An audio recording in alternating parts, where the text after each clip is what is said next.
Assalamualaikum warahmatullahi wabarakatuh. Halo, perkenalkan, nama saya Isnavia Anggraini, NIM 2101026033 dari jurusan Komunikasi dan Penyiaran Islam, Fakultas Dakwah dan Komunikasi, Universitas Islam Wali Songo Semarang.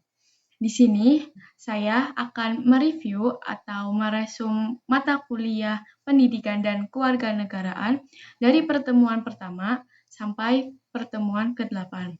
Langsung saja ke materi yang pertama. Urgensi pendidikan Pancasila dan kewarganegaraan. Mengapa pendidikan Pancasila dan kewarganegaraan merupakan salah satu mata kuliah yang wajib ada di perkuliahan? Pentingnya memberikan pendidikan Pancasila kepada mahasiswa mengenai ideologi bangsa Indonesia, karena mahasiswa sebagai generasi muda penerus pejuang, serta mengetahui hak kewajiban sebagai warga negara Indonesia. Ada 3 filsafat dasar Pancasila, yaitu secara etismologi, historis, dan terminologi. Secara etismologi, Pancasila berasal dari 2 kata, yaitu panca artinya 5 dan sila artinya dasar sendi atau unsur. Terdapat ajaran moral dalam ajaran Buddha untuk mencapai nirvana melalui samadhi, artinya ajaran moral antara lain dasasila yaitu 10, saptasila yaitu 7, Pancasila yaitu 5. Yang memiliki arti 5 aturan dan larangan ajaran morat itu dinamakan molimo, mateni, maling, madon, mabok, dan main. Secara historis, sidang pertama BPUPKI oleh Dr. Andes Rajiman Widyodiningrat yang mengajukan suatu masalah yaitu mengenai calon pembentukan rumus dasar negara. Di tanggal 1 Juni 1945, Soekarno berpidato secara lisan mengenai calon rumusan dasar negara Indonesia yang disebut Pancasila, yang berarti 5 dasar. Pada tanggal 17 Agustus 1945, Indonesia merdeka. Di tanggal 18 Agustus, Undang-Undang Dasar 1945 disahkan termasuk bagian pembukaan yang di mana terdapat 5 prinsip dasar negara yaitu Pancasila. Secara terminologis, setelah proklamasi kemerdekaan tanggal 17 Agustus keesokannya, PPKI mengadakan sidang sebagai sarana untuk melengkapi alat-alat kelengkapan negara. Lalu, dalam bagian pembukaan Undang-Undang Dasar 1945 terdapat 4 alinea yang tercantum dalam Pancasila. Dan rumusan Pancasila yang tercantum dalam pembukaan Undang-Undang Dasar 1945 secara sah dan konstitusional sebagai dasar negara Indonesia yang disahkan oleh PPKI yang diwakili oleh seluruh Indonesia. Lanjut materi yang kedua. Pancasila sebagai nilai-nilai dasar kehidupan berbangsa dan bernegara. Pancasila sebagai sumber nilai dalam kehidupan bermasyarakat, berbangsa, dan bernegara. Ini berarti bahwa seluruh tatanan kehidupan masyarakat, bangsa, dan negara menggunakan Pancasila sebagai dasar moral atau norma dan tolak ukur tentang baik, buruk, benar, salahnya sikap, perbuatan, dan tingkah laku bangsa Indonesia. Di sini ada norma adalah petunjuk tingkah laku yang harus dijalankan dalam kehidupan sehari-hari berdasarkan motivasi tertentu. Norma sesungguhnya berwujudkan martabat manusia sebagai makhluk, budaya sosial, moral, dan religi.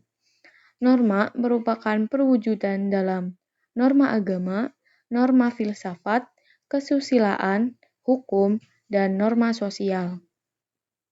Selanjutnya itu ada moral. Moral adalah ajaran tentang hal baik dan buruk yang menyangkut perilaku manusia. Moral dapat berupa kesetiaan, kepatuhan terhadap nilai, dan norma yang mengikat kehidupan masyarakat, negara, dan bangsa. Moral dapat dibedakan seperti moral ketuhanan atau agama, moral, filsafat, etika, hukum, ilmu, dan sebagainya. Lalu selanjutnya ada Pancasila sebagai filsafat mengandung nilai-nilai yang bersifat fundamental, universal, mutlak, dan abadi dari Tuhan Yang Maha Esa yang tercermin dalam inti kesamaan ajaran-ajaran agama dalam kitab sucinya. Artinya di dalam nilai-nilai tersebut mengandung nilai moral dan nilai agama. Selanjutnya, materi yang ketiga. Pancasila sebagai wujud nasionalisme dan etika politik bangsa Indonesia. Di sini ada hakikat nasionalisme. Nasionalisme yang menciptakan dan mempertahankan kedaulatan sebuah negara yang disimpulkan hakikat nasionalisme dengan sikap mencintai bangsa dan negara yang menjunjung tinggi nilai-nilai persatuan dan kesatuan. Lalu selanjutnya ada etika politik. Pada umumnya, etika bersifat universal, termasuk dalam kelompok etika sosial yang membahas norma-norma moral yang seharusnya menimbulkan sikap dan tindak antar manusia. Lalu materi yang keempat. Pancasila sebagai ideologi bangsa Indonesia.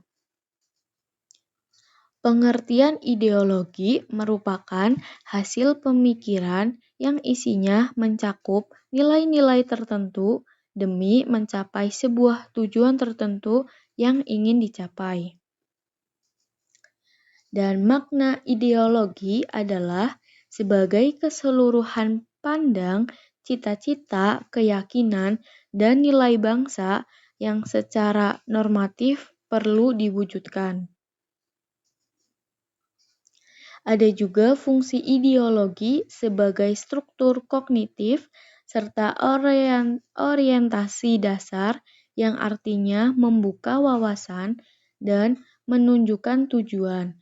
Lalu, fungsi ideologi sebagai norma yang menjadi pedoman, jalan menentukan identitas, dan kekuatan untuk mencapai tujuan. Lalu, Pancasila sebagai ideologi yang memiliki 3 dimensi nilai, yaitu dimensi realitas. Dimensi realitas nilai mendasar yang mencerminkan realita kehidupan masyarakat. Adapun dimensi idealisme, yaitu nilai dasar yang mampu memberikan harapan pada masyarakat untuk kehidupan yang lebih baik. Dan dimensi pendukung, yaitu kedua nilai ini menjadi landasan Pancasila yang senantiasa menerima pengaruh dari luar dan Pancasila akan sejalan dengan perkembangan zaman. Adapun faktor pendorong keterbukaan ideologi Pancasila sebagai ideologi terbuka ternyata dipicu oleh beberapa faktor, yaitu kenyataan dalam proses membangun nasionalisme dan dinamika masyarakat berkembang cepat. Ideologi tertutup cenderung memperlambat perkembangan diri dan pengalaman sejarah politik Indonesia di masa lampau, serta tekad untuk memperkokoh kesadaran akan nilai dasar Pancasila. Lanjut lagi materi yang kelima. Peran Pancasila membangun negara yang demokratis. Peran agama dan Pancasila dalam membangun masyarakat yang demokratis, yaitu setiap negara pasti memiliki dasar negara yang merupakan pondasi negara dan menguatkan berdirinya negara. Dalam pengaturan bernegara dilandasi dengan filsafat atau ideologi Pancasila. Di kalangan masyarakat yang demokrasi tidak tumbuh dan berkembang dengan sendirinya. Oleh karena itu, diperlukan usaha nyata dari setiap warga negara, yaitu dengan budaya yang kondusif sebagai manifestasi dari suatu mindset, yaitu kerangka berpikir, dan setting sosial, yaitu rancangan masyarakat. Dengan demokrasi, segala kekurangannya ialah kemampuan untuk mengoreksi diri sendiri. Oleh karena itu, Pancasila harus dipandang sebagai ideologi terbuka. Islam dan Pancasila. Islam adalah sebuah agama, sementara Pancasila adalah merupakan filsafat hidup dalam berbangsa dan bernegara. Oleh karena itu, dalam negara Pancasila, Islam bisa hidup dan berkembang, bahkan sangat diperlukan. Banyak agama yang ada di Indonesia menganut filsafah Pancasila dalam berbangsa dan bernegara. Oleh karena itu, agama diakui dan dipersilakan untuk menjalankan ajarannya masing-masing. Dan terakhir, materi yang ke-6. Pengamalan Pancasila dalam kehidupan sehari-hari. Sila pertama yaitu ketuhanan yang Maha Esa. Artinya percaya dan takwa kepada Tuhan yang Maha Esa sesuai dengan agama dan kepercayaan masing-masing. Lalu, tidak memaksa suatu agama atau kepercayaan kepada orang lain. Hormat dan menghormati antar sesama pemeluk agama dan penganut-penganut kepercayaan yang berbeda-beda sehingga terbina kerukunan hidup. Sila kedua yaitu kemanusiaan yang adil dan beradab. Artinya mengembangkan sikap tenggang rasa dan tidak semena-mena terhadap orang lain. Menjunjung tinggi nilai-nilai kemanusiaan dan pengakuan persamaan derajat, martabat, serta hak-hak dan kewajiban di antara sesama manusia tanpa membeda-bedakan suku, ras, agama, dan status sosial. Sila ketiga yaitu Persatuan Indonesia. Artinya rela berkorban untuk kepentingan bangsa dan negara, bangga menjadi bangsa Indonesia dan bertanah air Indonesia. Menempatkan persatuan, kesatuan, kepentingan, serta keselamatan bangsa dan negara di atas kepentingan pribadi atau golongan. Sila keempat yaitu kerakyatan yang dipimpin oleh hikmat dan kebijaksanaan dalam permusyawaratan perwakilan. Artinya mengutamakan budaya musyawarah dalam mengambil keputusan bersama. Bermusyawarah sehingga mencapai kata mufakat dengan semangat kekeluargaan dan tidak memaksakan kehendak kepada orang lain. Sila kelima yaitu keadilan sosial bagi seluruh rakyat Indonesia. Artinya menolong sesama, menghargai orang lain, menghormati hak-hak orang lain, bersikap adil terhadap sesama, melakukan pekerjaan yang berguna bagi kepentingan umum dan bersama. Sekian review dan resume materi yang disampaikan pada video kali ini. Terima kasih telah menonton. Kurang lebihnya mohon maaf. Wassalamualaikum warahmatullahi wabarakatuh. Bye.